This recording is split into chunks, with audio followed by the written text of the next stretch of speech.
Bismillahirrahmanirrahim. Assalamualaikum warahmatullahi wabarakatuh. Alhamdulillahi rabbil alamin. Wa bihi nasta'inu ala umuri dunya waddin. Wassalatu wassalamu ala asyrafil anbiya'i wal mursalin. Nabina Muhammadin wa ala alihi wa sahbihi ajma'in.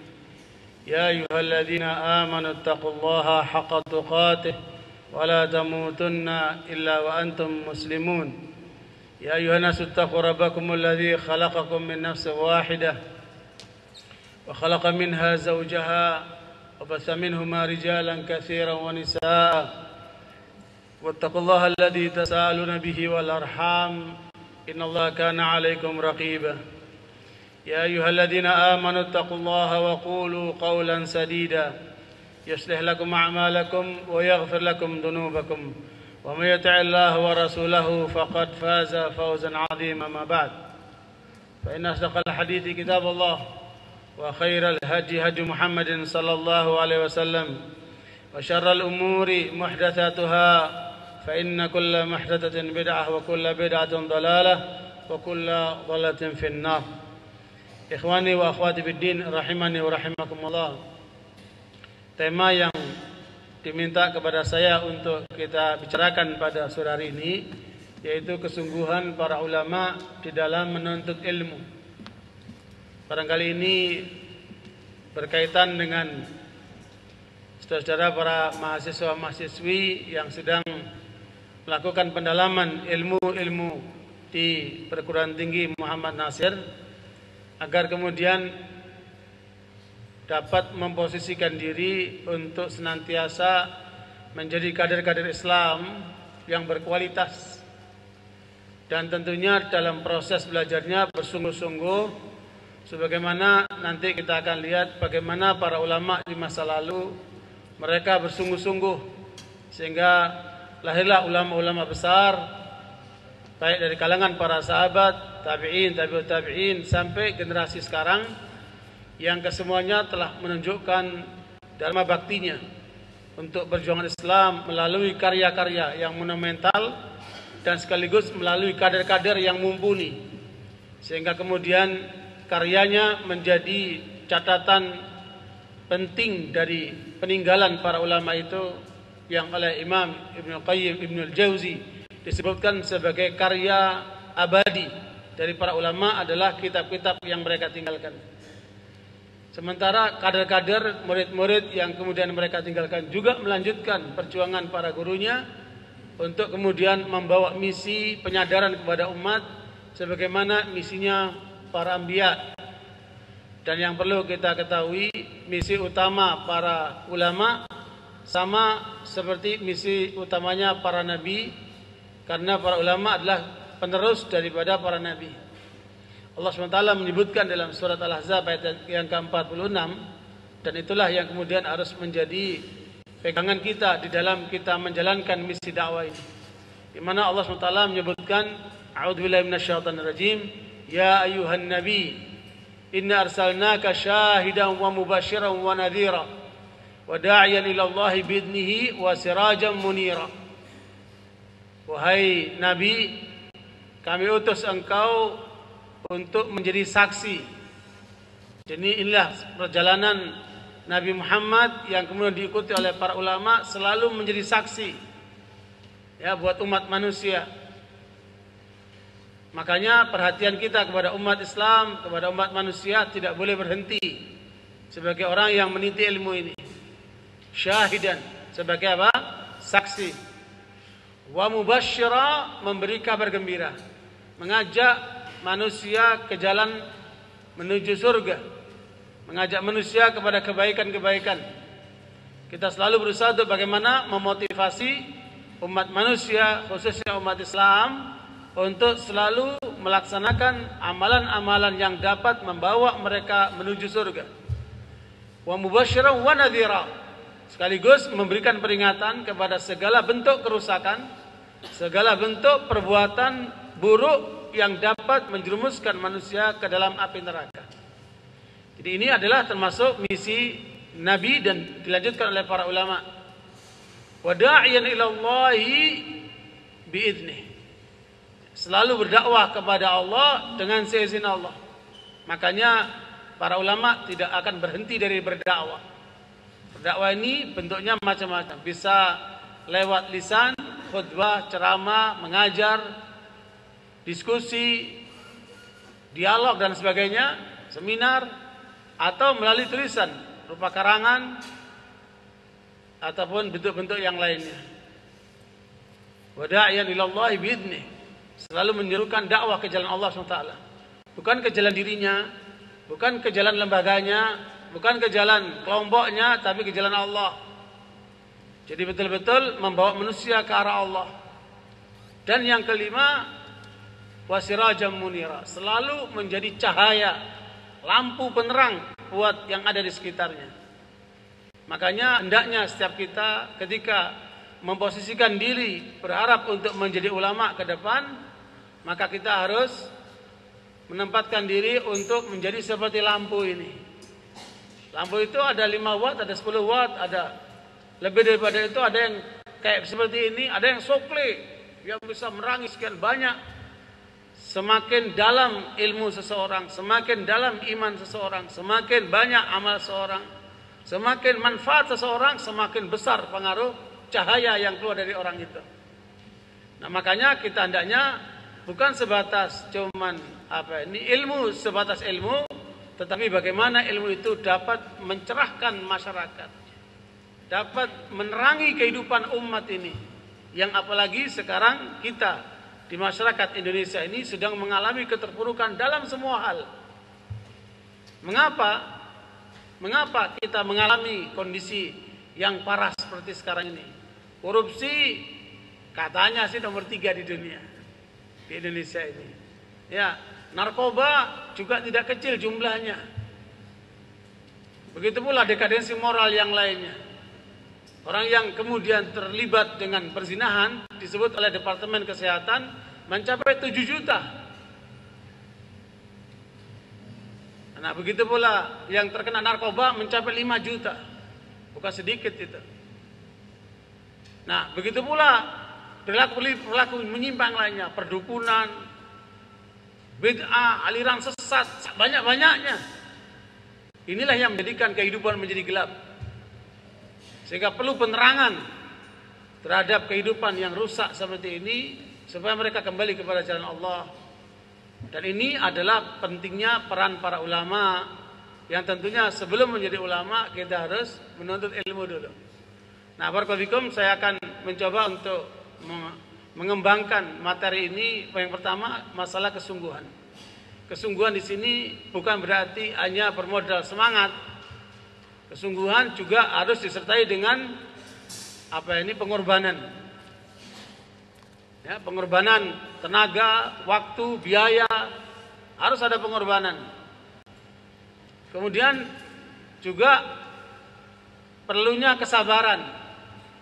Kadang-kadang kita menuntut ilmu berjam-jam duduk mencatat, capek. Apalagi kadang-kadang dosennya tidak sesuai dengan harapan.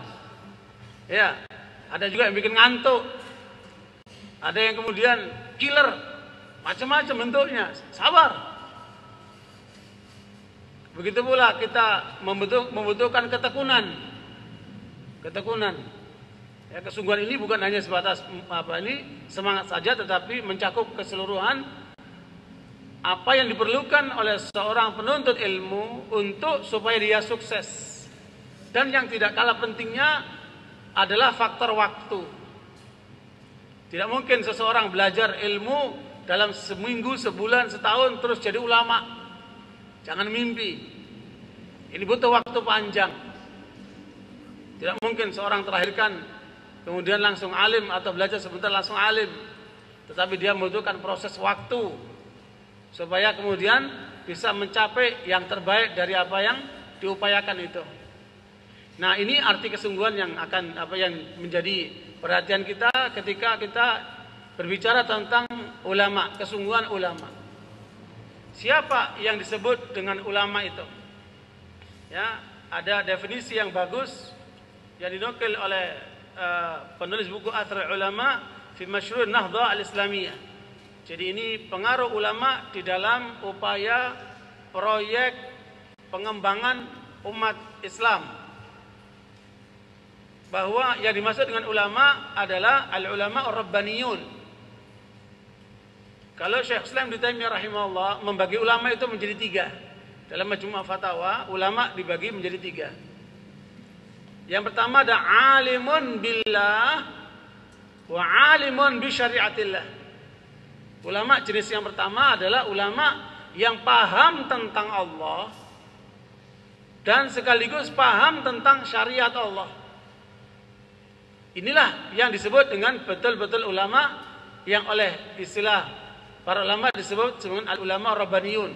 Al-Quran pun juga menyebut seperti itu. Ya, al-ulama rabbaniyun. Nah, inilah yang kemudian disebutkan sebagai wal jami' ila al-ilmi wal fiqhi al-basra bis siyasah wa tadbir. Orang yang selalu mengumpulkan ilmu dan sekaligus fikih. Fikih ini adalah pemahaman terhadap ilmu. Jadi ilmu itu dia peroleh, dia usahakan untuk mendapatkannya, ditambah dengan bagaimana mengelaborasi ilmu itu.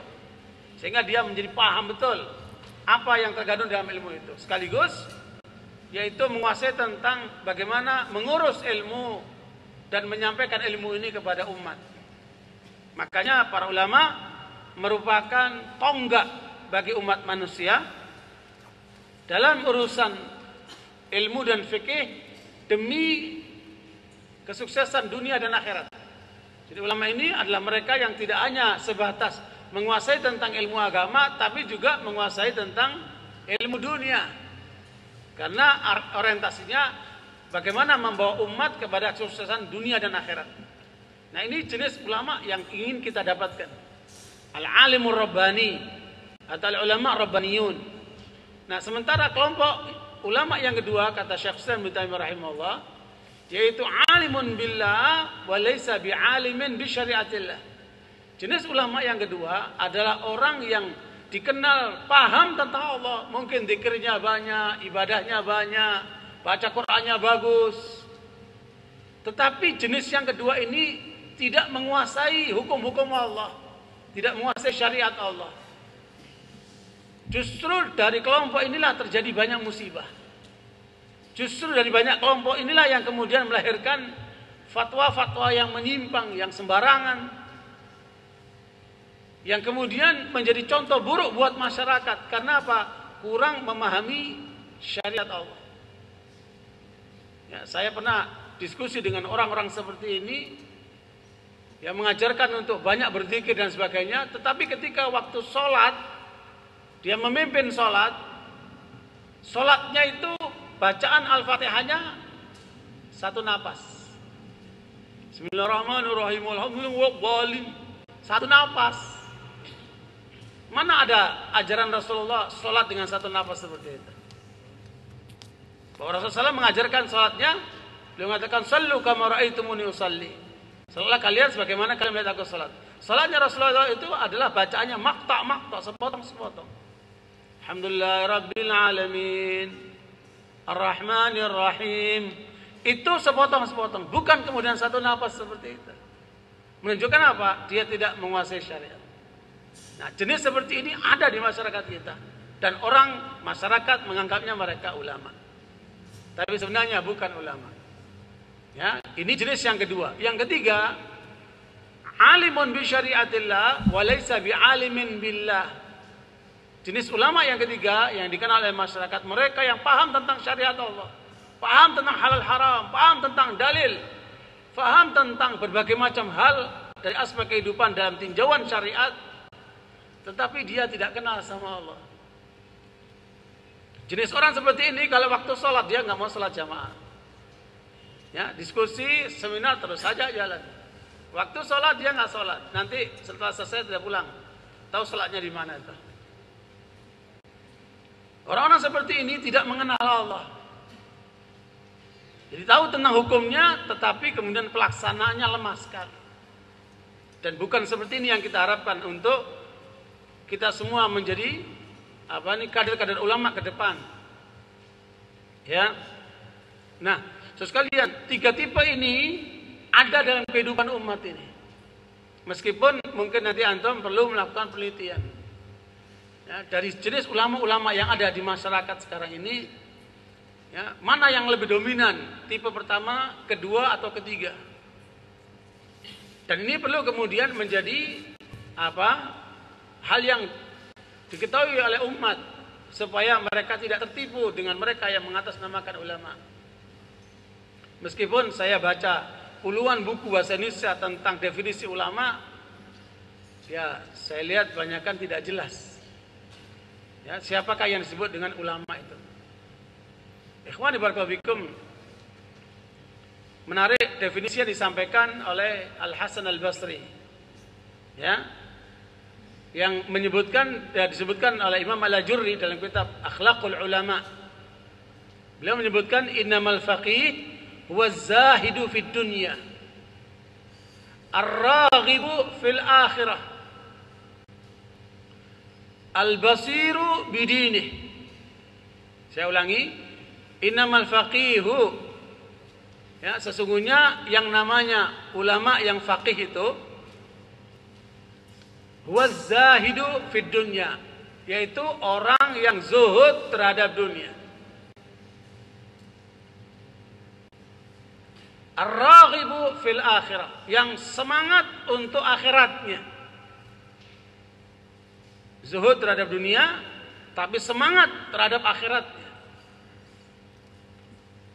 Al-basiru bidinih, yang paham tentang agamanya. Faham tentang agamanya.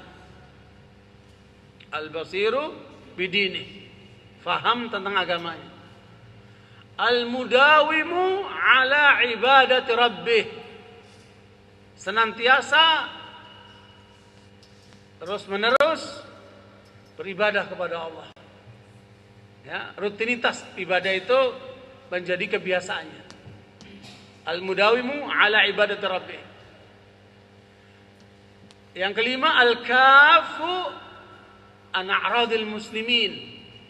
Al-kafu an a'radil muslimin, menjaga lisannya, perilakunya untuk tidak mengganggu kehormatan kaum muslimin. Al-kafu an a'radil muslimin, ya, tidak mengganggu kehormatan kaum muslimin, baik dengan ucapan maupun perbuatannya. Yang keenam, wal afifu ala amwalihim. Wal afifu ala amwalihim, yaitu mempunyai jiwa terhormat untuk tidak memakan harta kaum muslimin dengan cara apapun, kecuali dengan cara yang benar.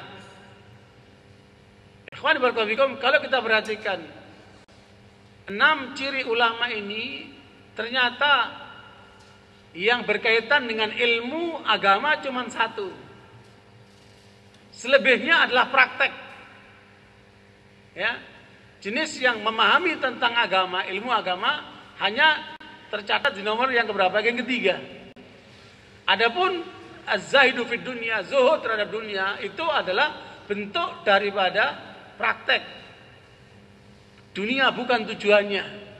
Makanya kita yang mencari ilmu din atau mendalami ilmu din atau menuntut ilmu din, tujuannya apa? Ini harus dipahami. Al-Imam Al-Ajurri menyebutkan bahwa tujuan seorang mencari ilmu agama adalah li tahqiqil ibadah wa raf'il jahli an nafsi. Ya. Seorang belajar ilmu agama tujuannya untuk menegakkan ibadah kepada Allah dengan dasar ilmu yang benar. Yang ngantuk, yang tidur dibangunin, ini masih sore bilangin. Apa? Tujuan mencari ilmu agama untuk apa? Untuk menjalankan ibadah secara benar berdasarkan ilmu. Wa raf'il jahli an nafsih, dan menghilangkan kebodohan dari orang itu. Tadinya kita bodoh, dengan kita belajar ilmu, maka kita menjadi apa? Menjadi paham. Ya. Nah, kalau kita perhatikan definisi ulama yang disebutkan oleh Imam Hasan Al-Basri sangat dalam sekali. Zuhud terhadap dunia, semangat kepada akhirat. Makanya para sahabat lihat bagaimana semangat mereka kepada akhirat. Ya, semangat sholatnya, semangat zakatnya, semangat puasanya, semangat hajinya, semangat jihadnya, semangat amar ma'ruf nahi mungkarnya, luar biasa. Seakan-akan mereka tidak pernah mengenal lelah. Memang seperti itu Allah menyebutkan, wa'bud rabbaka hatta ya'tiyakal yaqin. Beribadahlah kamu kepada Tuhanmu sampai datangnya kematian. Semangat ibadahnya itu luar biasa. Semangat akhiratnya luar biasa. Ya, meskipun kita lihat kehidupan masyarakat sekarang banyak kemudian loyo ibadahnya. Ya, kurang bersemangat dalam ibadahnya. Ini kenapa? Karena pengetahuannya lemah. Kalau pengetahuannya kuat, maka akan kuat semangat ibadahnya. Ya, al-basiru bidini, paham tentang agamanya berarti harus terus mendalami Al-Quran dan Sunnah supaya mendalami terus ilmu din. Al-mudawimu ala ibadat rabbi, dan itu merupakan praktek selalu dalam beribadah kepada Allah dalam semua hal. Baru kemudian menjaga hubungan sesama kaum muslimin untuk tidak menyakiti mereka dengan ucapan maupun perbuatan, dan juga tidak memakan harta mereka. Makanya seorang yang alim, seorang yang faqih adalah orang yang selalu menjaga dirinya untuk terhubung kepada Allah dan selalu menegakkan syariat Allah, sehingga kemudian yang dicari hanyalah ridha Allah SWT. Karena itu sekalian, orang yang mencari ridha Allah tidak pernah kecewa. Orang yang mencari ridha Allah tidak akan butuh pujian orang. Orang yang mencari ridha Allah tidak akan pernah surut karena celaan orang. Dan dia selalu tegar di dalam apa? Di dalam perjalanan menuju Allah Ta'ala dengan apa yang dia miliki. Ini barakallahu fikum, ini bagian-bagian dalam tema kesungguhan para ulama dalam menuntut ilmu. Nah, ilmu inilah yang kemudian menjadi tujuan kita untuk kita gali. Dan kita lihat di dalam Al-Quran surat An-Nisa ayat 113, Allah SWT menyebutkan, wa anzalallahu alaikal kitaba wal hikmata wa 'allamaka ma lam takun ta'lam wa kana fadlullahi 'alaika 'azima. Ya, Allah menjelaskan dialah Allah yang telah menurunkan Al-Quran dan As-Sunnah dan mengajarkan engkau wahai Muhammad ilmu yang tadinya kamu tidak tahu. Ya, dan sungguh karunia Allah kepadamu sangat besar. Makanya orang yang diberikan oleh Allah kemudahan untuk mencari ilmu sampai dia menjadi ulama, itu merupakan karunia besar yang harus dia syukuri. Karena itu Rasulullah SAW menyebutkan dalam Bukhari dan Muslim, man yuridillahu bi khairan yufaqihu fid din.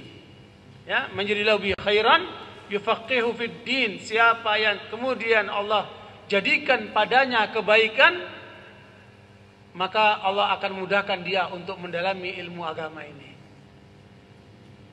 Karena itu saudara sekalian, jadi ulama di sini lebih tekanannya pada penguasaan ilmu agama, sementara pada bagian lain dalam penguasaan ilmu-ilmu umum dikenal dengan ilmuwan.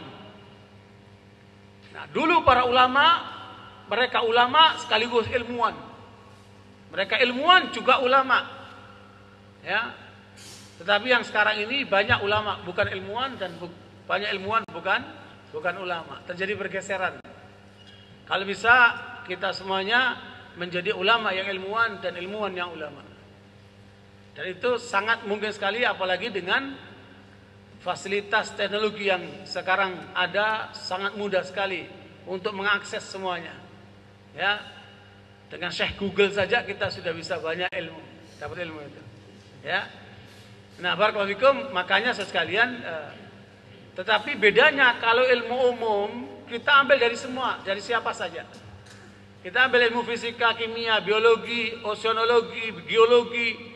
Yang gigi itu semuanya itu kita bisa dapat dari semuanya itu. Dari siapa saja, muslim maupun kafir. Tetapi untuk ilmu din tidak boleh diambil dari sembarang orang.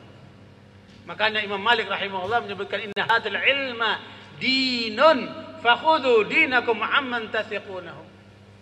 Kata Imam Malik rahimahullah, ilmu ini ilmu din. Ini ilmu kaitan dengan apa? Ilmu Al-Quran dan Sunnah. Kebenaran mutlak yang berasal dari Allah Subhanahu wa taala. Yang tidak boleh diambil dari sembarang orang. Ya.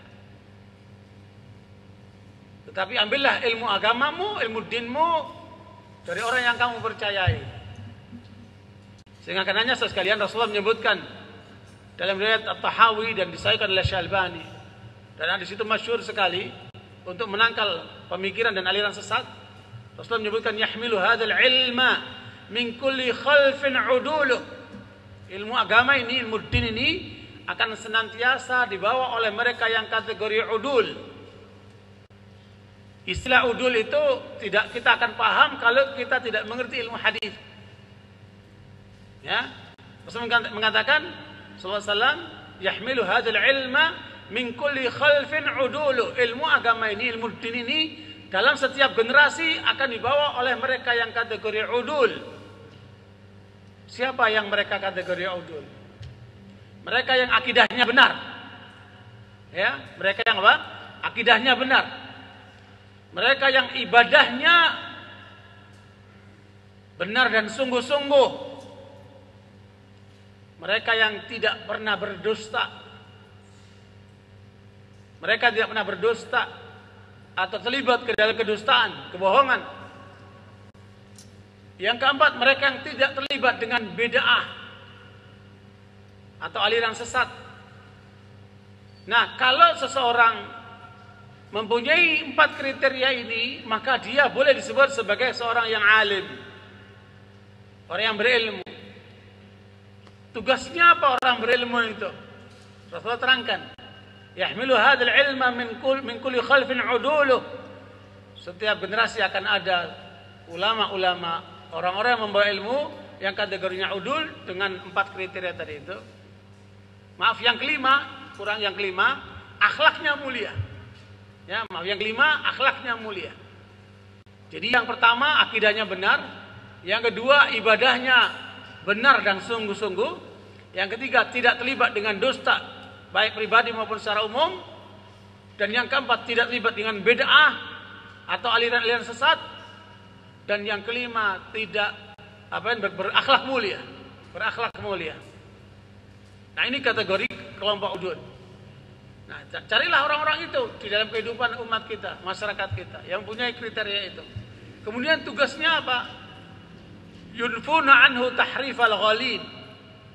Para ulama yang udul ini akan senantiasa membersihkan ajaran agama dari perilaku kelompok orang-orang yang ekstrim, kelompok orang-orang yang berlebihan. Ya, ekstrim bukan berarti orang yang menjalankan agama, bukan. Kalau ekstrim dalam istilah barat itu orang yang menegakkan agama Islam, orang yang menegakkan pokok-pokok dasar agama Islam. Tapi ekstrim dalam pengertian yang benar adalah mereka yang berlebihan dari porsi yang sudah ditetapkan oleh ajaran Islam. Ya, mereka yang berlebihan dari porsi yang telah ditetapkan oleh ajaran Islam. Itulah kelompok apa? Yang apa? Yang gulat, ekstrim. Ikhwani barakallahu fikum. Ini yang pertama. Tugas para ulama adalah apa? Menjauhkan Islam dari kelompok-kelompok ekstrim ini yang berlebihan, ulat. Kemudian yang kedua, wantihalal mubtilin. Ya, mereka yang mengotak-atik agama hanya landasannya akal dan hawa nafsu. Jadi agama ini, din ini diotak-atik oleh akal dan hawa nafsunya. Nah, orang seperti ini akan melahirkan penyimpangan-penyimpangan yang luar biasa. Dan kemudian yang ketiga adalah wa ta'wilal jahilin, dan penakwilan orang-orang bodoh. Ya, berapa banyak peredaran hadis-hadis palsu, kehidupan masyarakat dalam beragama didasarkan kepada dasar yang tidak kuat karena penakwilan orang bodoh.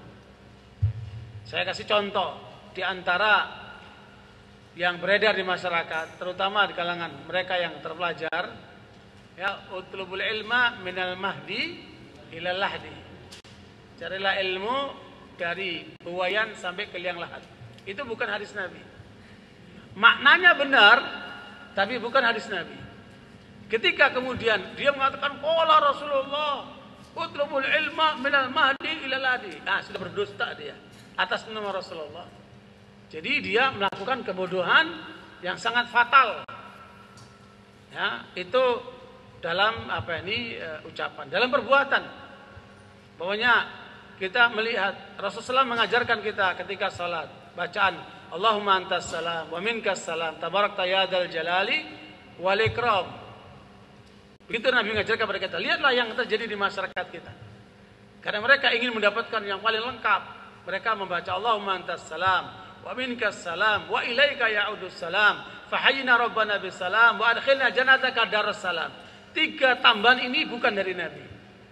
Dalam istilah ilmu hadis namanya mudraj. Hal itu diungkapkan oleh Imam Al-Qari di dalam kitab Al-Masnu' fi Ma'rifati Hadits Mawdu'.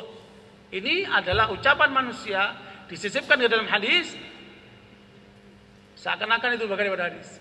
Ya, kemudian ditutup dengan tabarakta ya dzal jalali wal ikram. Jadi wa ilaika ya'udus salam fa hayna rabbana bis salam wa adkhilna jannataka darus salam. Kata-katanya bagus, tapi bukan dari Nabi.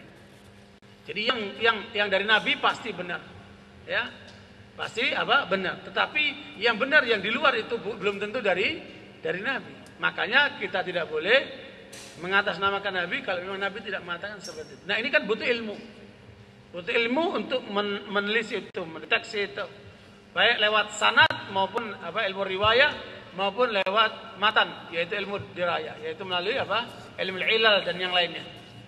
Nah, barakallahu fikum, ini sekedar untuk memberikan gambaran kepada kita bahwa memang ilmu yang kita ingin capai adalah ilmu din yang berasal dari Allah, disampaikan lewat Al-Quran, dan hal itu disampaikan oleh Rasulullah SAW kepada kita, dan penjelasannya melalui sunnah Rasulullah SAW, dan kemudian ditangkap oleh para sahabat, kemudian disampaikan kepada kita. Baik, kita akan lihat bagaimana kesungguhan para sahabat di dalam mencari ilmu. Mungkin antum masih ingat, di kalangan para sahabat itu ada namanya Ahlus Suffah. Ahlus Suffah ini kelompok orang-orang miskin datang dari daerah-daerah yang datang ke Madinah untuk belajar bersama Nabi dan tinggal di masjid. Jumlah mereka kira-kira 70 orang. Jadi kalau masjidnya itu menghadap ke sono, ya masjidnya, mereka adanya di pojok sono. Kelompok 70 orang yang berada di belakang Masjid Nabawi. Dari mana mereka makan? Mereka makan disuplai oleh para sahabat. Kadang-kadang satu orang diajak makan, mereka ini 1-2 orang diajak makan di rumahnya, bagi-bagi tugas begitu. Malam mereka pun bagi-bagi, ada yang bawa suhu, ada 3, tergantung rezeki yang mereka dapatkan, mengajak orang-orang yang sedang belajar ilmu ini. Inilah yang kemudian cikal bakal menjadi contoh buat pesantren. Ya, orang-orang inilah yang kemudian menjadi contoh, mereka ini mulazamah dengan Rasulullah SAW, tinggal bersama Nabi di Masjid Nabawi, yang kemudian jadilah itu contoh buat pesantren. 70 orang dari para sahabat Nabi SAW, diantaranya adalah Abu Hurairah radhiallahu anhu. Ya, Abdurrahman bin Sakhr ad-Dawsi, Abu Hurairah radhiallahu anhu adalah masuk dari 70 kelompok Ahlus Suffah. Lihatlah apa yang mereka lakukan. Mereka belajar siang malam. Bahkan Abu Hurairah radhiallahu anhu menempel terus dengan Rasulullah SAW, kecuali kalau Rasulullah masuk ke rumah keluarganya. Ya, makanya dalam waktu yang singkat, kira-kira 3 tahun, Abu Hurairah bersama Rasulullah, kemudian didoakan Rasulullah dengan diberikan sorbannya. Maka kata Abu Hurairah, tidak ada satupun riwayat yang disampaikan oleh Nabi aku lupa, semuanya aku hafal, kayak rekaman, kayak kaset. Makanya kata Imam Syafi'i, ahfad ahli dunya Abu Hurairah radhiyallahu anhu. Orang yang paling hebat hafalannya di dunia adalah Abu Hurairah radhiyallahu anhu. Begitu pernyataan Imam Syafi'i rahimahullah. Tetapi orang Syiah, dasar mereka itu adalah orang-orang yang pendengki, ya, dan mereka musuh sekali dengan Abu Hurairah radhiyallahu anhu. Padahal kalau kita melihat riwayat Abu Hurairah, beliau sangat dicintai oleh Rasulullah, banyak didoakan oleh Rasulullah, kemudian juga dekat dengan Ahlul Bait radhiyallahu anhu. Dan lihatlah ilmunya Abu Hurairah. Ya, kalau lihat Abu Hurairah, lihatlah menantunya itu Sa'id bin Musayyib. Sa'id bin Musayyib itu menantunya Abu Hurairah, muridnya Abu Hurairah. Dan ulama terbesar dari kalangan tabi'in siapa? Sa'id bin Musayyib. Kalau antum ingin mempelajari ilmunya tabi'in, ada pada Sa'id bin Musayyib. Dan itulah menantunya Abu Hurairah dan betapa kemudian hebatnya Abu Hurairah itu yang kemudian dipojokkan oleh kalangan Syiah. Bahkan Abu Hurairah menjadi sumber periwayatan dari Ibnu Abbas. Dan kita tahu sendiri bagaimana Ibnu Abbas, seorang ulama besar dari kalangan sahabat, meskipun ketika beliau Rasulullah wafat, beliau umurnya masih 11 tahun. Tetapi Rasulullah SAW doakan Ibnu Abbas. Bagaimana Rasulullah mendoakan Abu Hurairah, Rasulullah mendoakan Ibnu Abbas. Allahumma alimhu ta'wil wa faqihu fid din. Ya Allah, ajarkan dia pemahaman Al-Quran dan dalamkan dia di dalam pemahaman agamanya. Dan Ibnu Abbas ketika mendapat doa Rasulullah bukan kemudian dia diam saja nunggu wangsit, enggak. Beliau belajar mendatangi para sahabat. Kadang-kadang Ibnu Abbas mendatangi rumah seorang sahabat pada waktu siang. Kemudian dia ketok pintunya ingin mendengarkan satu riwayat yang dia dengar, yang dia dapat informasi bahwa sahabat itu punya riwayat itu. Kemudian diberitahukan sahabat itu sedang tidur. Beliau tungguin sampai kemudian di negeri Arab itu kalau udah angin kan anginnya kencang sekali. Bahkan kemudian debu itu bisa memukul muka seperti itu. Ibnu Abbas menungguin sampai bangunnya ulama ini, sahabat ini. Ketika akan berangkat menuju masjid pada waktu asar, dilihat ada Ibnu Abbas. Ada apa dengan engkau wahai anak paman Rasulullah? Bukankah engkau memberitahu kami akan datang ke rumahmu? Tidak. Tidak seperti itu kami diajarkan. Kami diajarkan untuk menghormati ulama. Kami datang untuk mendapatkan ilmu dari kamu. Makanya kemudian Ibnu Abbas meriwayatkan dari para sahabat ini. Luar biasa sampai menjadi ulama besar Ibnu Abbas radhiyallahu anhu. Dikenal sekali. Sehingga terkenal dengan apa? Bahrul ilm, lautan ilmu. Ibnu Abbas terjemahan Al-Quran, penerjemah Al-Quran, lautan ilmu. Kemudian ditanya oleh murid-muridnya, bagaimana engkau mendapatkan ilmu seperti ini wahai Ibnu Abbas? Dan ini yang perlu antum catat dan antum ikuti. Ini kesungguhan para ulama. Contoh yang disampaikan oleh Ibnu Abbas. Apa yang kemudian Ibnu Abbas katakan kepada murid-muridnya? Beliau katakan ada 3. Ya, saya dapat ilmu ini dengan 3 hal. Yang pertama, biqalbin aqul, ya, dengan kesadaran kalbu yang selalu awas. Ya, pikiran cerdas, hatinya awas, enggak ngantuan. Ya. Apalagi tiduran. Ngantuk itu udah indikasi apa? Godaan setan ya. Nguap-nguap gitu. Nah, tidak lihat Ibnu Abbas ini, biqalbin aqul, dia selalu awas, waspada. Dengan pikiran dan kalbunya. Ada orang awas begitu, tapi pikirannya melayang ke kampungnya, kemana lagi itu. Nggak nyangkut. Apa yang didengar nggak nyangkut. Jadi awas, waspada dengan penuh kesadaran. Yang kedua, walisanin saul, lisan yang suka bertanya. Jangan malu bertanya. As-su'alu nisful ilm. Bertanya itu setengah daripada ilmu. Ya. Kemudian yang ketiga, wa badanin ghairu ma'ul. Dan badan yang tidak pernah capek-capeknya. Belajar terus. Nanti kita lihat bagaimana contoh para ulama dalam mempraktekkan mereka mencari ilmu dan mengajarkan ilmu. Luar biasa. Inilah contoh yang dicontohkan oleh Ibnu Abbas dengan badan yang tidak pernah capek-capek untuk menggali ilmu itu. Apalagi kita semuanya masih muda-muda yang masih energik, ya. Jangan kemudian berperilaku seperti orang tua. Ya. Dikit-dikit capek. Tapi tunjukkan kesungguhan yang kemudian tidak mengenal capek. Itu luar biasa.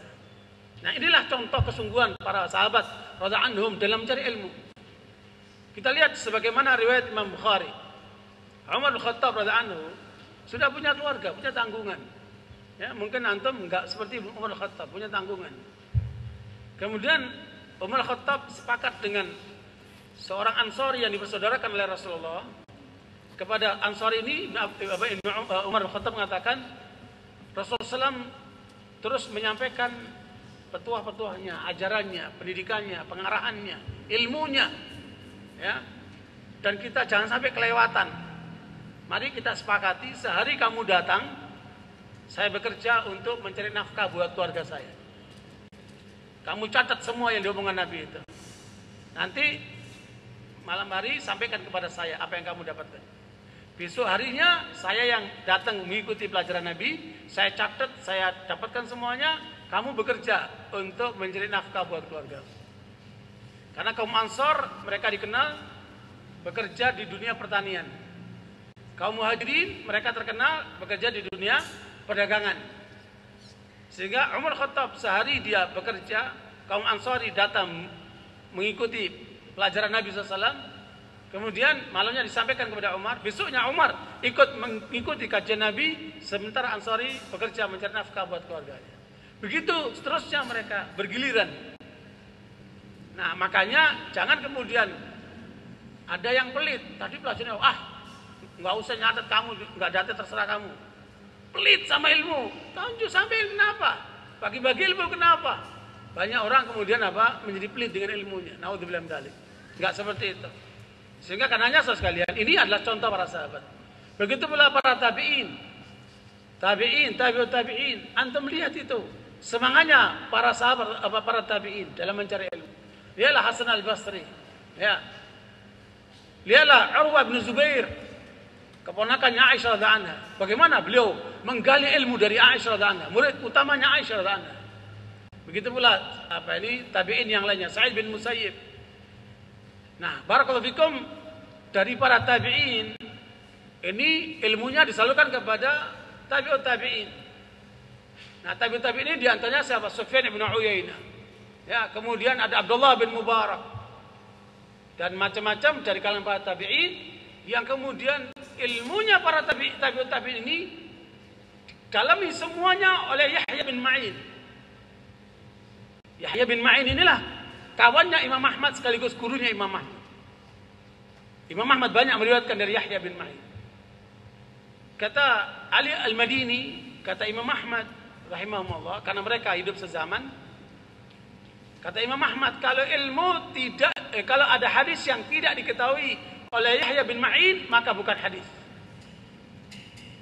Dan Yahya bin Ma'in lah akan membongkar siapa pendusta dari para perawi yang mengatasnamakan dari Rasulullah SAW itu. Dan apa yang disampaikan oleh Ali Madini, ilmunya orang-orang itu semuanya, ulama semuanya jatuh kepada Yahya bin Ma'in. Jadi kalau kemudian kita ingin meringkas dari ilmunya para tabi'in, itu ada pada Yahya bin Ma'in. Makanya Yahya bin Ma'in terkenal ulama yang zahid, ulama yang saleh, ulama yang luar biasa ilmu hadisnya. Sehingga karenanya Imam Yahya bin Ma'in mengatakan, "Idza katabta faqammish wa idza haddathta fafattish." Dan kata-kata ini menjadi terkenal sekali di kalangan para ulama. Antum catat itu. Apa? Idza katabta faqammish. Pakai qaf. Idza katabta faqammish. Maknanya apa? Bila kamu mencatat, catat semuanya. Ya, yang penting, yang enggak penting, catat semuanya. Faqammish, apa saja yang kamu dengar, kamu catat aja, catat. Sampai catatannya Yahya bin Ma'in mencapai 1 juta catatan. Makanya Yahya bin Ma'in terkenal kitabnya banyak sekali. Karena catatan yang beliau lakukan sampai mencapai 1 juta catatan. Dan itu bukan main-main. Dan untuk itu beliau keliling menjumpai ulama-ulama seluruh penjuru itu. Sampai beliau kuasai betul ilmunya. Yahya bin Ma'in rahimahullah. Kemudian wa idza haddatsa fafattish. Yang kedua, bila kamu menyampaikan hadis, maka kamu harus ketat untuk menyeleksinya. Ya. Wa idza haddatsa fafattish. Kalau kamu menyampaikan hadis, maka kamu harus ketat menyeleksinya. Kalau nyatat biasa catat aja udah. Ya kan? Tapi kalau sudah mau membawakan hadis, harus ketat untuk menyeleksinya. Fafattish. Ya, tafattish itu menyeleksi dengan ketat. Nah, barakallahu makanya kata-kata beliau menjadi dikenal oleh para ulama yang kemudian memotivasi mereka untuk melakukan pencatatan-pencatatan dalam setiap kali mereka belajar dari para ulama. Karena itu ikhwan barakallahu makanya ada orang yang mencatat, ada yang tidak mencatat. Kalau di masa lalu yang tidak mencatat itu bukan karena nggak mau nyatat, karena nggak punya modal. Imam Syafi'i rahimahullah itu kalau belajar nggak pernah nyatet. Bukan karena dia nggak mau nyatet, tidak, karena nggak ada duit untuk bisa membeli pena dan lain itu untuk bisa buat catatan. Tetapi otaknya cemerlang. Makanya sekian lama dia belajar nggak pernah nyatet, yang teman-temannya nyatet semuanya. Ada heran mereka, kok kamu nggak nyatet? Memang kenapa? Ya nanti kamu kelewatan. Coba kita cek apa yang saya hafal dan apa yang ada di catatan kalian. Dari omongannya gurunya itu disampaikan oleh Imam Syafi'i, dicocokkan dengan catatan mereka. Ya, mereka lewat catatannya Imam Syafi'i, tidak kelewatan hafalannya. Luar biasa hafalannya. Siapa di antara kita seperti Imam Syafi'i? Jangan nanti kenapa nggak catat saya ngikuti Imam Syafi'i. Ya, boleh saja kalau punya kemampuan seperti Imam Syafi'i, asal hafal apa yang disampaikan. Ya, sekarang ini keluar dari kelas ditanya, tadi pelajarannya apa? Tahu tuh. Ngomong apa tuh, Ustaz? Itu muskil. Ya. Nah, barakallahu sekalian, makanya ada hambatan bagi mereka yang tidak mencatat lebih banyak disebabkan karena biasanya modalnya tidak punya. Ya. Tapi kalau memang punya modal, mengapa tidak kemudian mencatat dengan peralatan yang ada itu? Ikhwan barakallahu fikum. Itu contoh yang disampaikan oleh Yahya bin Ma'in. Jadi kalau Anda ingin mendalami tentang ilmunya Rasulullah, ilmunya para sahabat, ilmunya tabi'in, ilmunya tabi'ut tabi'in, maka pelajarilah ilmunya Yahya bin Ma'in. Dan itulah yang kemudian digali oleh siapa? Oleh Imam Ahmad, Ali Al-Madini, Imam Bukhari, Imam Muslim, dan yang lain sebagainya dari para imam itu. Nah, kita lihat sekarang kesungguhan yang dilakukan oleh mereka ketika mencari ilmu. Imam Ahmad satu kali menyampaikan kepada Yahya bin Ma'in dan Ali Madini, mari kita berangkat ke Yaman untuk menggali ilmu hadisnya Abdul Razzaq As-San'ani. Abdul Razzaq As-San'ani termasuk ulama tabi'ut tabi'in, ahli hadis dari Yaman, yang punya kitab namanya Al-Musannaf. Ya, kalau antum baca kitab-kitab hadis ada namanya kitab Al-Musannaf karangan Abdul Razzaq As-San'ani. Itu adalah kalangan ulama tabi'ut tabi'in, ahli hadis, yang kemudian Imam Ahmad berencana mengajak Yahya bin Ma'in dan Ali Al-Madini untuk ke Yaman menggali ilmu hadisnya beliau rahimahullah. Kemudian mereka berangkat bersama, tapi menuju Mekah dulu untuk berhaji. Dari sana baru akan menuju ke Yaman. Sudah sampai di Mekah, mereka menjalankan haji. Tiba-tiba mendengarkan informasi Abdul Razzaq As-San'ani sedang berada di Mekah karena juga melaksanakan ibadah haji. Datanglah Ali Madini memberitahukan kepada kawan-kawannya ini, Imam Ahmad dan Yahya Madini, ya, bahwa kita dengar Syekh Abdul Razzaq As-San'ani ada di Mekah, jadi kita nggak perlu ke mana, ke Yaman, kita kali di sini. Kata Imam Ahmad, tidak, niat kita untuk belajar di Yaman, bukan di sini. Kita tetap harus ke sana. Lihat itu semangatnya itu, luar biasa. Ya, beda dengan anak muda sekarang kan. Ya, mumpung ketemu, haji mumpung. Ya. Nah, barakallahu fikum, ya beruntung kalau antum di sini ustadznya yang datang. Kalau mereka dulu mereka mendatangi ustadznya itu, mendatangi ulamanya itu. Karena mereka punya prinsip al-ilmu yu'ta la ya'ti. Ilmu itu didatangi tidak mendatangi. Ini ada akhir zaman. Ya, ilmunya mendatangi bukan didatangi. Nah, barakallahu fikum sekalian, ini lihatlah semangatnya mereka ini, luar biasa. Imam Bukhari rahimahullah, ya, Beliau meninggalkan kampung halamannya untuk menggali ilmu hadis, keliling ya, ke Mekah, Madinah, ke Mesir, ke Baghdad, ya, kemana-mana itu keliling untuk menggali ilmu hadis. Ya, sampai pulang jadi ulama. Nah, saya berharap yang datang dari jauh-jauh ini, dari Pak Tani, dari Sambas, dari jauh-jauh itu, jangan pulang kecuali jadi ulama. Ya, insya Allah. Jangan pulang kecuali jadi ulama. Ya, kalau perlu pulang sekalian bawa baby. Ya. Ikhwani barakallahu fikum. Makanya coba kita lihat contoh yang lain. Bagaimana ada seorang ulama namanya Ahmad bin Khalil Al-Farahidi. Seorang ulama sekaligus ahli bahasa. Ya. Beliau itu mengatakan, waktu yang paling saya rasakan berat itu adalah pada saat saya makan. Karena waktu saya sia-sia tidak bisa untuk mencari ilmu. Hatta makan itu dirasa mengurangi waktu belajar sebenarnya. Makanya tidak heran kalau kemudian kita lihat Ibnu Abi Hatim menceritakan dalam kitab Aslus Sunnah wa I'tiqaduddin bagaimana dia diajak bapaknya belajar ilmu-ilmu agama dari para ulama yang ada di Mesir selama 7 bulan, dan kemudian mereka belajar pagi siang malam dengan para ulama itu. Ketika satu kali berangkat belajar, dia beli ikan, rencananya malam akan dibakar untuk dimakan, nggak sempat pulang mencatat lagi, cocokkan catatan, ngantuk tidur, nggak sempat makan sampai 3 hari. Ikan itu hampir saja rusak, baru kemudian sempat untuk dibakar. Jadi seperti itu kesungguhannya itu. Jadi kesempatan makan itu dianggap sebagai mengurangi waktu belajar. Ya, kita kalau udah waktu makan, wah seneng banget, makan merdeka. Ya, seperti itu. Nah, makanya sekalian lihat itu mereka.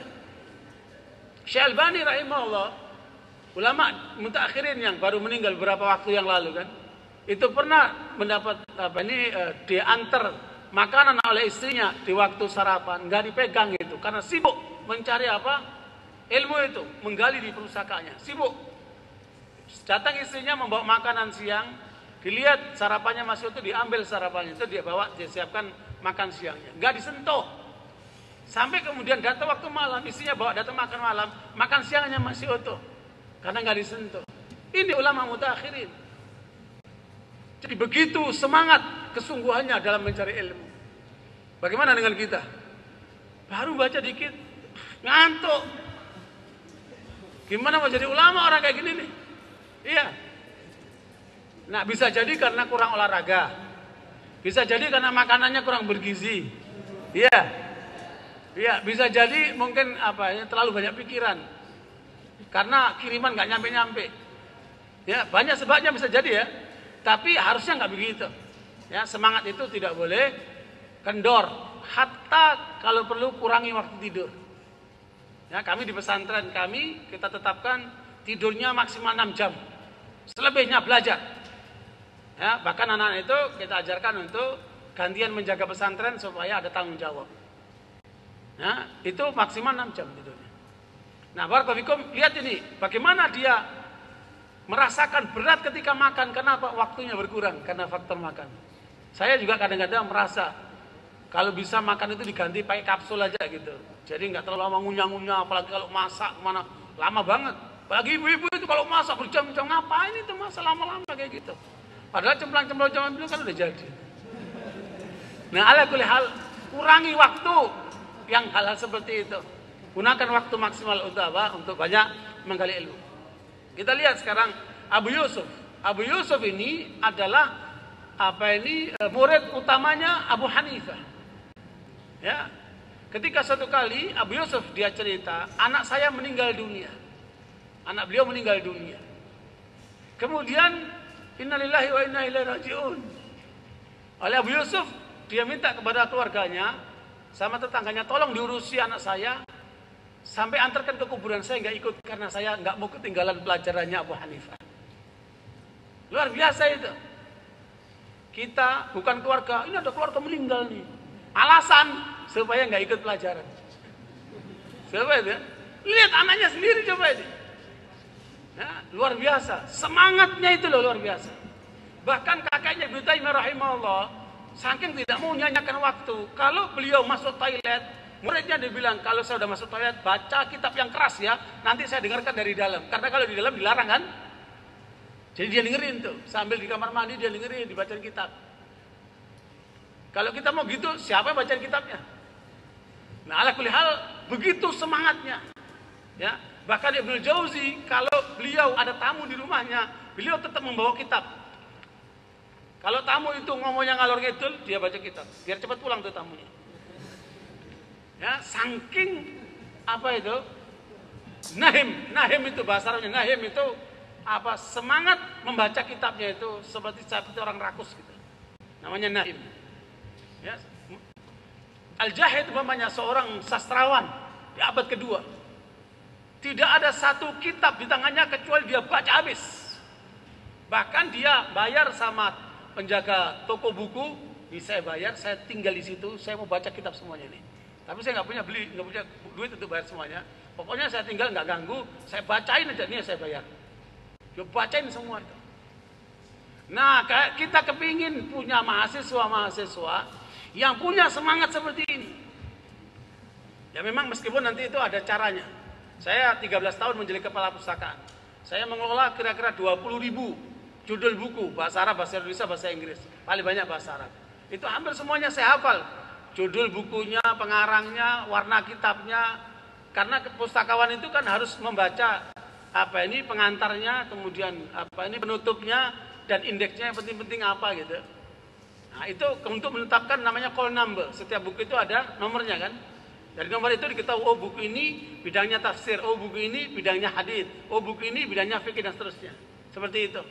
Dan itu ada ilmunya itu. Bagaimana ilmu membaca supaya efektif sehingga dengan waktu yang relatif singkat kita bisa menyelesaikan bukan cuma puluhan buku, bisa ratusan bahkan ribuan buku. Nah, itu ada metodenya. Insya Allah lain waktu itu akan kita bahas lebih lanjut karena sudah ada peringatan ya. Ikhwan barakallahu Banza ini sekedar motivasi saja untuk kita semuanya bahwa peluang untuk menjadi ulama terbuka, tinggal bagaimana kesungguhan kita di dalam mencari ilmu ini supaya kita bisa mencapai tingkatan ulama itu. Dan hakikat ulama itu kata Allah SWT disebutkan innama yakhsyallaha min ibadil ulama, ya, bahwa sesungguhnya yang disebut ulama itu adalah orang yang paling takut kepada Allah SWT. Sehingga karenanya Ibnu Mas'ud menjelaskan laisal ilmu bi kathratir riwayah walakinnal ilma khasyah.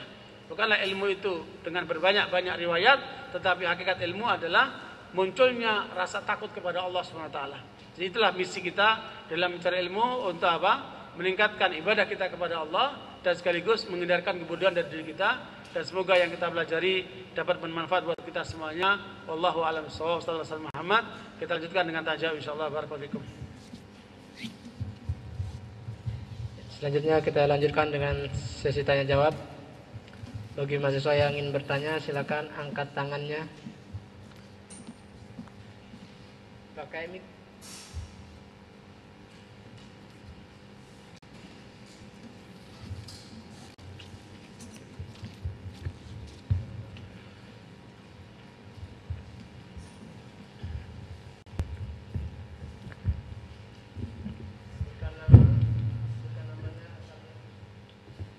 Bismillah, nama saya Rosyidin dari Palembang.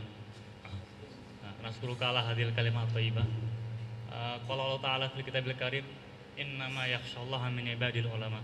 Yang dimaksud dengan ulama di sini apakah hanya terbatas pada ulama yang mempelajari ilmu-ilmu agama saja? Bagaimana dengan ulama yang mempelajari ilmu-ilmu duniawiyah seperti biologi, fisika, dan dengan ilmu-ilmu ini misalnya ilmu tentang janin. Dengan mempelajari ilmu itu mereka jadi takut kepada Allah. Apakah ini termasuk juga dengan ulama? Syukron ala husni jawabikum. Ya, barakallahu fikum. Pertanyaannya bagus sekali. Innama yakhshal. Innama adatun lil hasr. Jadi innama itu adalah alat untuk membatasi. Ya. Karena itu ada pembatasan yang dimaksudkan adalah innama yakhsyallaha min ibadil ulama. Jadi yang paling takut kepada Allah hanyalah para ulama. Di situ juga dengan alif lam at-ta'rif. Al ulama. Jadi jelas. Bukan ulama dunia tetapi ulama din. Meskipun tidak tertutup kemungkinan bahwa mereka yang kategori ilmuwan bidang umum, bila kemudian mereka mendalami ilmu din, bisa masuk kategori itu. Karena ilmu umum, bila kemudian menghantarkan seseorang kepada Allah, maka bisa masuk dalam kategori ini. Karena Allah menyebutkan Iqra bismi rabbikal ladzi khalaq. Ya, membaca itu adalah jalan untuk menjadi ulama. Nggak ada seorang ulama atau ilmuwan kemudian nggak suka baca, itu nggak ada. Namanya ulama, namanya ilmuwan, dia pasti suka baca. Makanya negeri-negeri yang maju ditandai dengan apa? Banyak membaca.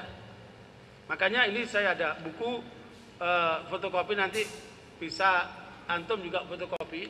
Buku ini bagus sekali. Al-ilmu wa binaul umam. Ya, ilmu dan bagaimana membangun peradaban umat manusia, bangun bangsa-bangsa. Tidak ada satu bangsa di dunia kecuali dibangun didasarkan ilmu. Tetapi ilmu umum itu seringkali hanya untuk meningkatkan fasilitas buat manusia. Tidak dikaitkan dengan Allah SWT. Makanya ilmu yang melahirkan rasa takut kepada Allah, bila ilmu dibangun di atas keimanan. Ya, jadi ilmu ada dua. Ilmu yang dibangun di atas keimanan, maka bisa akan menghantarkan seseorang untuk mencapai rasa takut kepada Allah. Tetapi bila ilmu itu tidak dibangun di atas keimanan, hanya ilmu ansih, dia tidak akan bisa menghantarkan kepada Allah. Ya, meskipun ada 10 ilmuwan besar di Amerika, mereka menulis buku yang judul bukunya itu Allah yatajalla fi asl ilm. Ya, saya baca buku itu dari 10 ilmuwan Amerika yang mengatakan justru orang yang mendalam ilmunya akan menghantarkan orang itu kepada Allah. Tetapi ketika seorang ilmuwan dia mengenal Allah, ini pasti ada Allah yang menciptakan. Dia kagum kepada Allah. Apa berarti dia orang takut kepada Allah? Tidak. Karena tidak mungkin orang itu takut kepada Allah kalau dia tidak memahami hukum-hukum Allah. Maka kemudian dia sholat, dia beriman, dia sholat, dia puasa, dia haji, dia berdakwah, berzikir dan sebagainya. Jadi khasyatullah itu bukan cuma rasa takut yang ada di kalbu saja tanpa ada prakteknya. Kemudian ditandai dengan mudah menangis, ditandai dengan perjuangan-perjuangan dia untuk membela agama Allah. Itu tanda-tanda orangnya apa? Khasyatullah. Nah, termasuk diantaranya tidak mendalimi orang dan sebagainya. Jadi khasyatullah jangan dipahami hanya kemudian dia kenal sama Allah sekedar pengenalan saja. Yang dikenal dalam tauhid namanya tauhid rububiyah, hanya ma'rifatullah. Tetapi lebih daripada itu dia melakukan tahqiq tauhidillah, ya, tahqiq terhadap uluhiyatullah, melakukan ibadah-ibadah sesuai dengan perintah Allah SWT. Jadi ini lebih spesifik adalah ulama yang memahami ilmu ad-din, ya. Barakallahu fikum.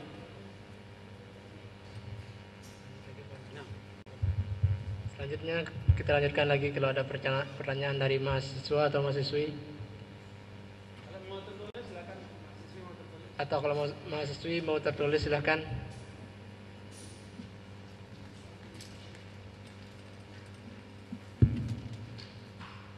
Waalaikumsalam ya Ustadz. Nama saya Tamam, semester 3.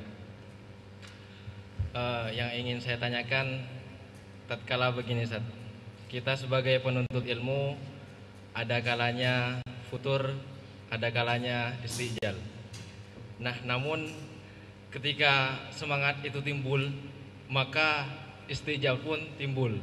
Akhirnya jatuhnya ke futur. Nah, bagaimana cara keseimbangan dalam pembelajaran menuntut ilmu kepada Allah ini selalu istiqomah, Ustaz. Jadi tidak berlebih-lebihan, tidak terlalu malas. Cukup sekian. Jazakallahu fiik. Ya. Ya, barakallahu fikum.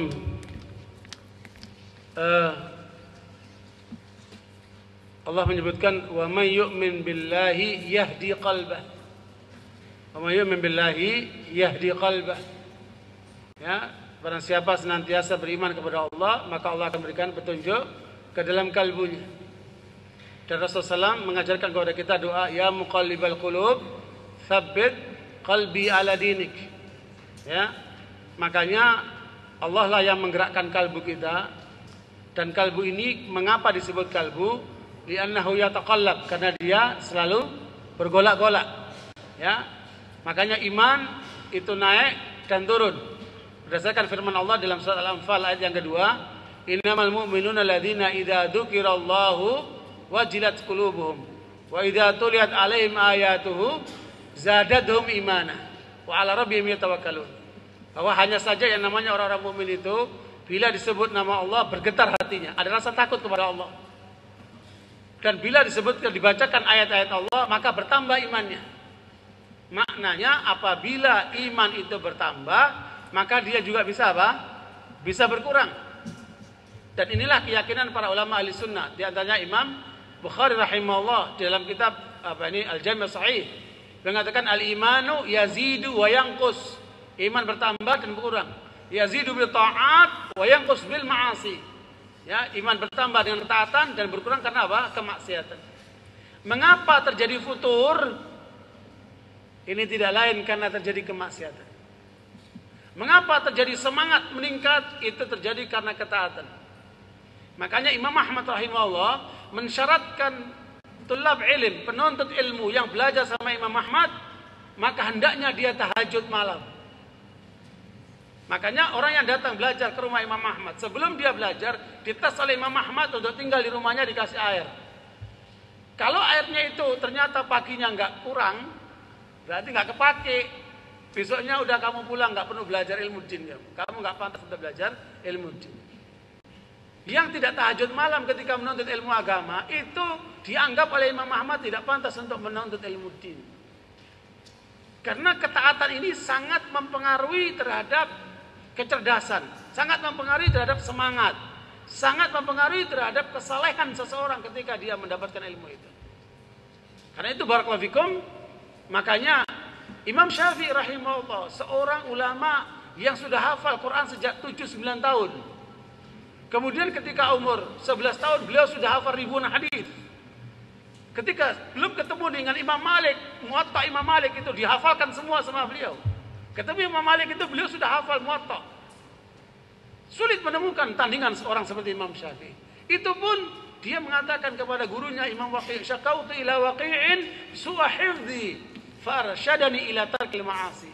Aku mengeluhkan kenapa terjadi buruk hafalan dalam diriku. Ada kegoncangan dalam hafalan. Maka aku keluhkan itu kepada guruku Imam Waqi'. Imam Waqi' ini ulama besar yang menulis kitab Az-Zuhd 2 juz, dan seorang yang ahli ibadah selain alim kabir. Kemudian Imam Waqi' mengatakan Imam Syafi'i, sesungguhnya buruk hafalan itu disebabkan karena maksiat. Ini ilmu Allah, cahaya yang tidak akan diberikan kepada orang yang apa? Yang bermaksiat. Cahaya ini jangan dimatikan dengan maksiat. Makanya di dalam hadis yang sahih Rasulullah menyebutkan, likulli amalin syirrah wa likulli syirratin fatrah. Futur ya. Setiap amalan ada saatnya semangat itu meningkat. Ya, itulah ketika naik semangatnya kan. Itu namanya syirrah. Syirrah itu adalah gairah yang tinggi ketika pertama kali dia belajar. Wa likulli syirratin fatrah. Semangat yang tinggi itu ada batasnya, toh juga nanti apa? Diklayeng, dia menurun. Fatrah futur. Fatrah itu bahasa hadis itu ya. Itu bahasa Rasulullah itu. Likulli amalin syirrah wa likulli syirratin fatrah. Nah, ketika saat terjadi fatrah itu terjadi penurunan semangat. Faman kanat fatratuhu ila sunnati faqad hudiya. Kata Nabi, bila seseorang ketika dia futur, dia tetap di atas sunnahku, selamat dia. Dia tetap mendapat petunjuk, selamat dia. Faman kanat fatratuhu ila ghairi dzalika faqad halak. Ketika saat dia futur, kemudian dia lari ke tempat lain, ngerokok umpamanya. Terus nonton bioskop. Iya. Terus nanti bergaul dengan orang main catur. Sudah hancur dia. Makanya hati-hati, karena itu godaan setan juga. Ya, untuk menjaga istiqomah supaya kita tetap di atas sunnah kata Rasulullah. Supaya tidak terjadi futur.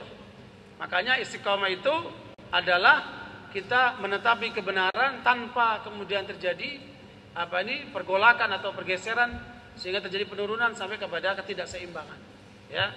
Innal ladzina qalu rabbunallahu tsumma istaqamu. Istiqamah ini ditafsirkan oleh para sahabat dengan banyak versi. Pertama, harus ikhlas. Ya. Tidak mengandung kemusyrikan. Itu adalah istiqamah. Yang ketiga, disebutkan istiqamah itu adalah keseimbangan antara kalbu, lisan dan perbuatan. Ya, antara kalbu, lisan dan perbuatan itu betul-betul diarahkan untuk taat kepada Allah SWT. Dan untuk itu memang butuh perjuangan, butuh kesungguhan, butuh kesadaran. Ilmulah yang akan menuntun kita untuk mencapai tingkatan yang lebih baik dari hal seperti itu.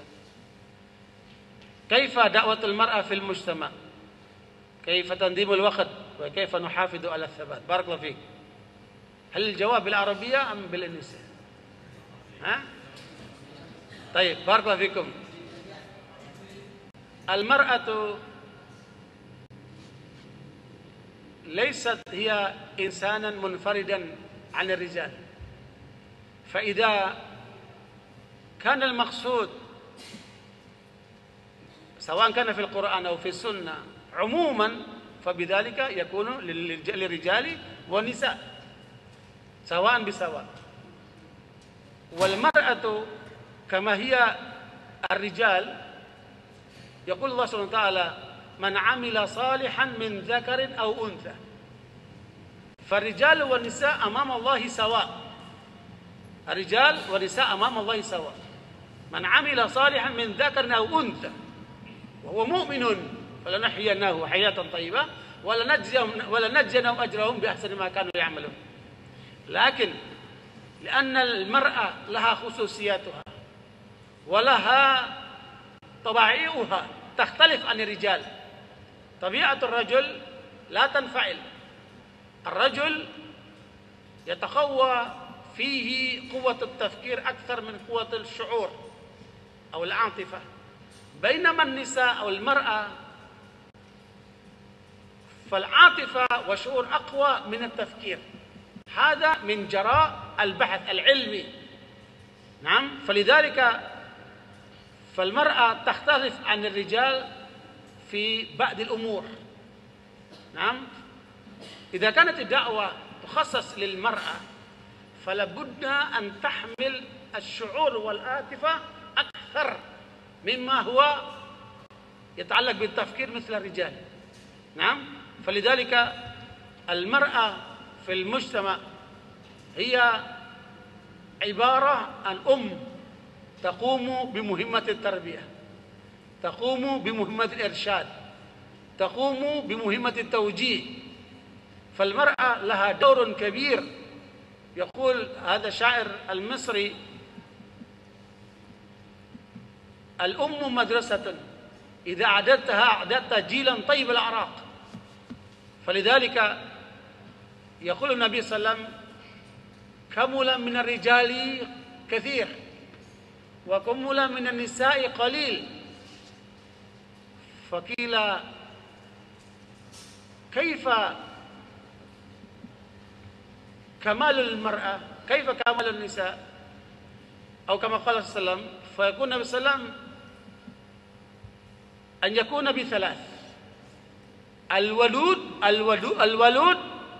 الودود الأعود. فهذه الطبيعة إذا انبثقت من نفس المرأة في حياة زوجها فيكون عند ذلك كملت من صفاتها. فهذا ما يتأتى من يوم وليلة، ولكن يحتاج إلى التربية. فأخيرا نقول دور المرأة في المجتمع دور كبير.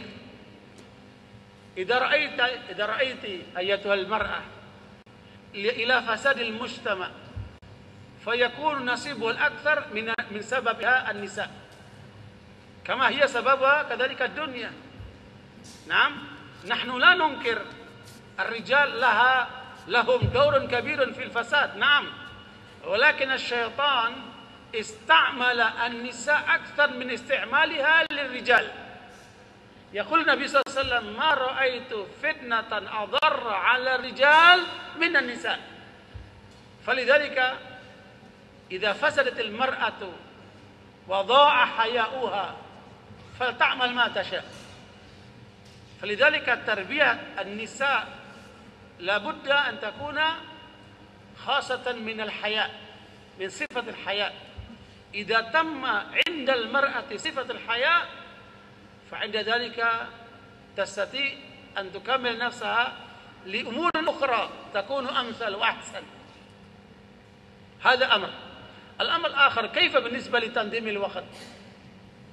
بارك الله فيكم. الوقت عبارة عن مجموعة من الثواني والدقائق والساعات والأيام. يقول حسن البصري: يا ابن آدم إنك مجموع من الأيام، كلما ذهب بعضك كلما ذهب بعضها ذهب بعضك. نحن كإنسان إنما نحن مجموعة من الأيام، كلما ذهب بعض هذه الأيام ذهب نصيبنا. فنحن حقيقة مجموعة من الأيام، والأيام مجموعة من الساعات، والساعات مجموعة من الدقائق والثواني. فلذلك لا يضيع وقت لشيء لا ينفع. أنا أقرأ لكم هذه العبارة الجميلة من أحد العلماء، كيف هم يستفيدون من الوقت. يقول هذا العالم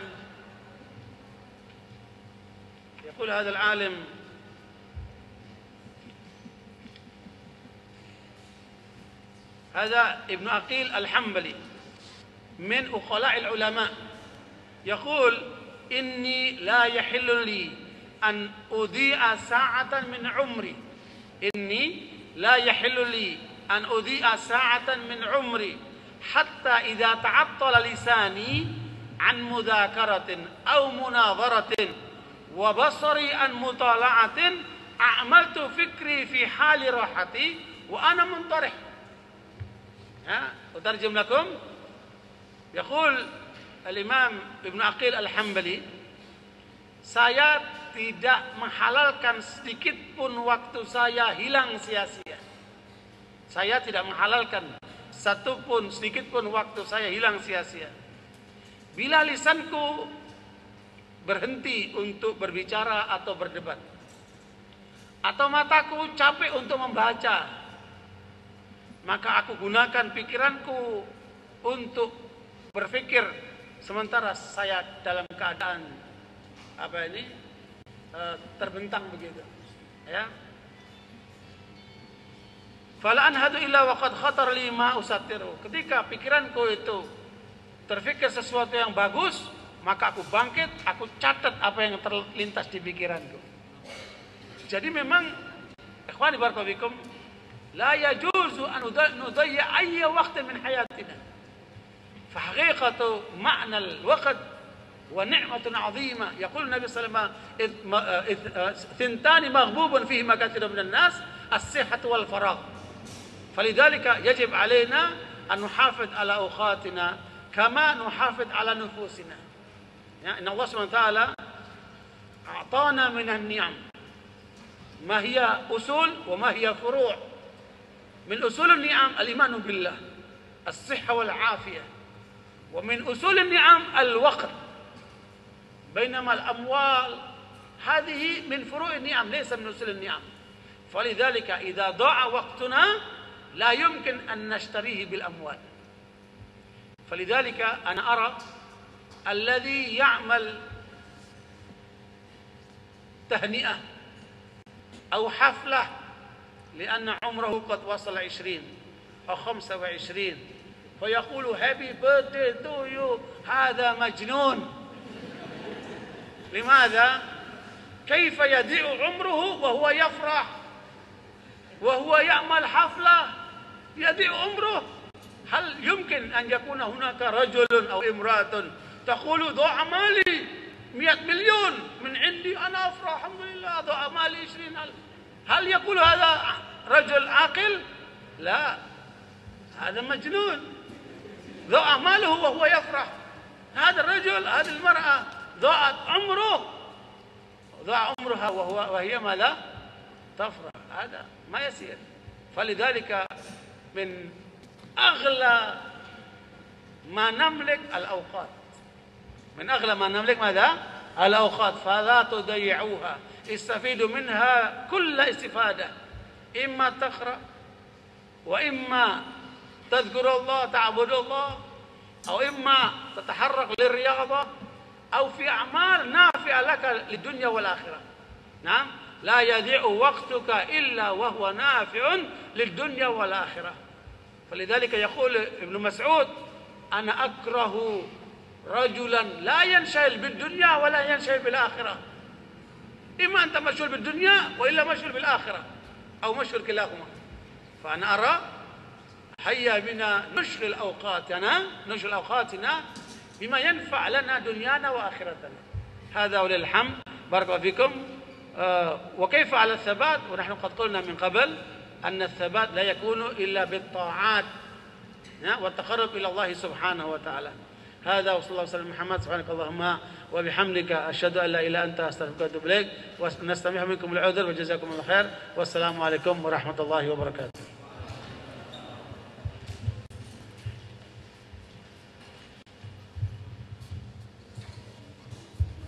Ya, begitu banyak pelajaran yang bisa kita ambil dari pelajaran tadi, bagaimana kesungguhan para ulama dalam menuntut ilmu, ya. Seperti para sahabat-sahabat Nabi SAW atau para tabi'in.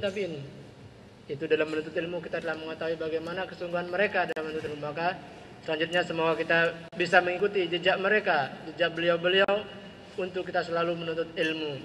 Sebagaimana mereka bersungguh-sungguh dalam menuntut ilmu.